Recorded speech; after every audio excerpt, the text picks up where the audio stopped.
Naranasan mo na bang magpalaya?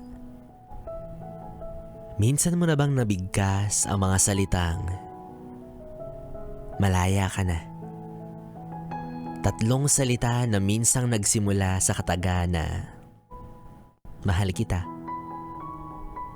Pero bakit ngayon gusto mo nang kumawala, o hindi naman kaya bakit ngayon gusto mo nang magpalaya? Bibi, sa tingin ng karamihan, ang sagot sa pagkakasakal, paghihirap at pagtatapos ng pagtsatsaga ay ang paglaya. Pero hindi lahat ng kalayaan masaya. May uri ng kalayaan na may kalakip na kalungkutan, lalo na kung gusto mo pa rin ang manatili. Pero binubuksan na ang pinto na para bang sinasabi sa iyo na makakalabas ka na. Tama na. Malaya ka na.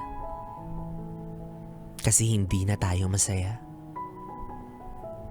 May uri rin naman ng paglaya na kahit mabigat, kailangan tanggapin.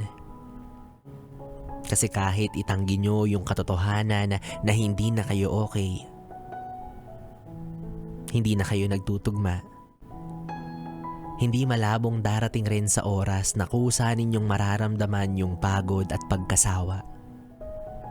Na para bang nakulong kayo sa isang kahon, tapos paglaya lang yung tanging naiwan na solusyon.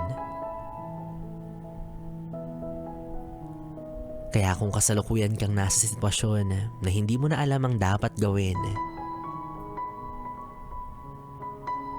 baka nga tama yung nararamdaman mo. Baka nga kahit malungkot, sadyang kalayaan na yung sagot. Tandaan mo, Bibi,